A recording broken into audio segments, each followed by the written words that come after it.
If you are suffering from anxiety, then I'm certain at some point you've asked the question, do I have anxiety or something else? Most anxiety sufferers will worry that all these strange and bizarre symptoms that they're experiencing is a sign that they have a condition other than anxiety. But this creates two problems. First, not being confident in what is causing your symptoms only gives you more anxiety. And second, by not being certain on what you're suffering from, you are delaying your recovery. Today, let's break down the 6 ways you can become certain that you're suffering from anxiety, and so you can start the recovery process and get back to feeling normal. Let's begin.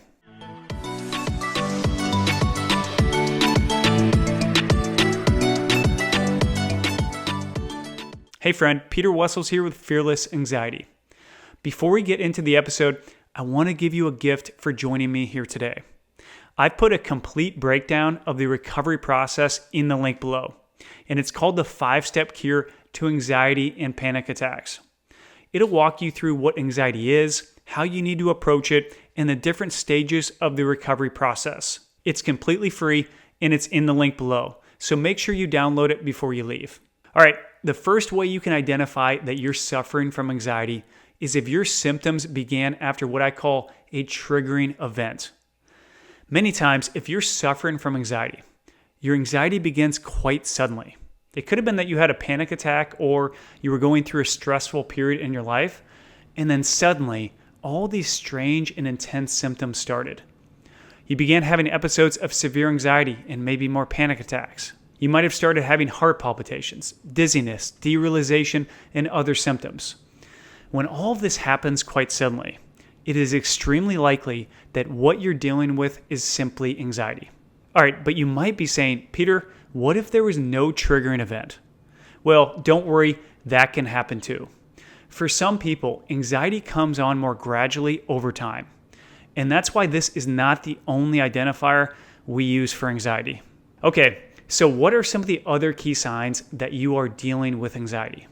Well, the second way that you can identify that you're dealing with anxiety is if your symptoms always seem to be rising and falling in intensity, and even seem to completely disappear at times. See, anxiety is caused by your fight or flight response. The fight or flight response is your built-in defense system that activates when you are in danger. What it does is it prepares us to move fast to fight the threat or flee to safety.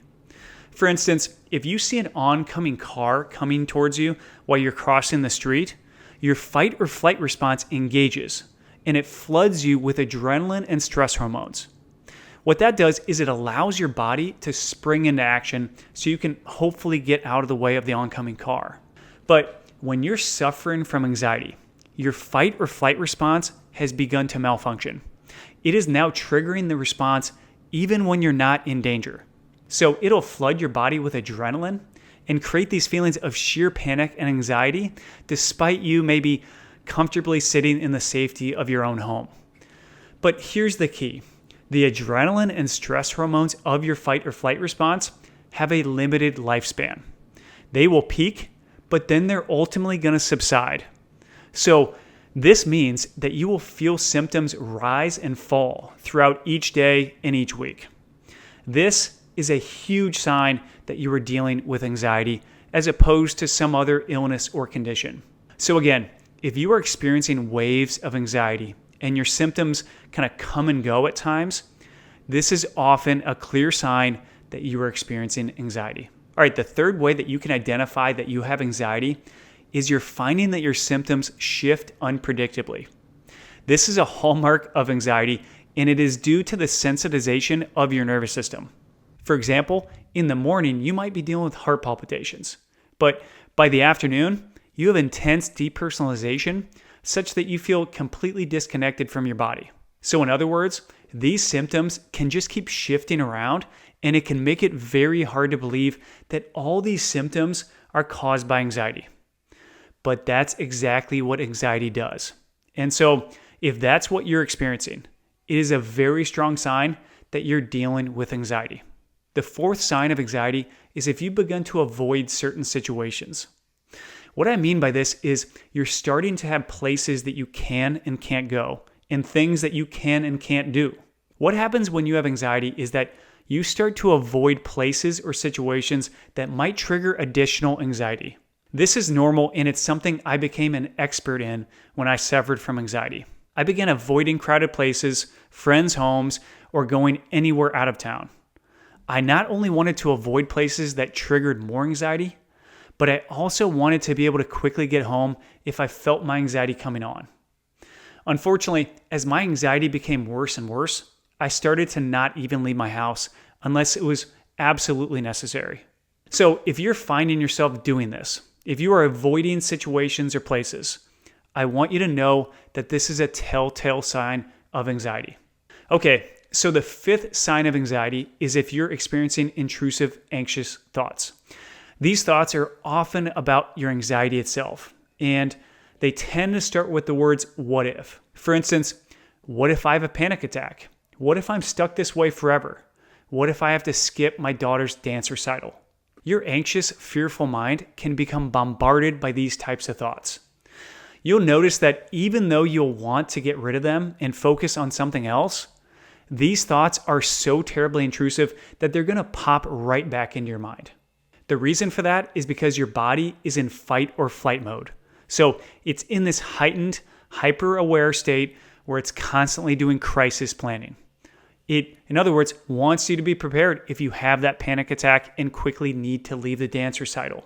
So in summary, if you're having these intrusive, anxious thoughts that you just can't ignore, you can be quite certain that you're suffering from anxiety. All right, number 6, and this is a big one. You can be confident that you have anxiety if you've been diagnosed with anxiety by a healthcare professional. So if you've gone to your doctor and they've diagnosed you with anxiety after a thorough assessment where they've ruled out other conditions, then you need to trust that diagnosis. Medical professionals have the training and the tools to differentiate anxiety from other conditions. So their diagnosis is a very reliable confirmation that what you're experiencing is just anxiety. Now, if you want to go the extra step, go to a psychologist or a psychiatrist as they're best qualified to formally diagnose you with anxiety. Although, as a side note, do know that if you go to a psychiatrist, their recommendation will almost always be to take prescription medication for your anxiety. I go into detail about prescription medications in another episode, but generally speaking, it's not recommended that you take prescription medications as a solution for long-term recovery from anxiety. Okay, so those are the 6 signs to identify that you're suffering from anxiety. Becoming certain that anxiety is the cause of all your strange, bizarre, and sometimes even torturous symptoms is the first step in overcoming it and fully recovering. From there, you can confidently implement the 5 steps that I put in the link below and be on your way to a complete recovery. All right, if you can, do me a huge favor and hit the subscribe button and the like button on your way out. I look forward to seeing you on the next episode.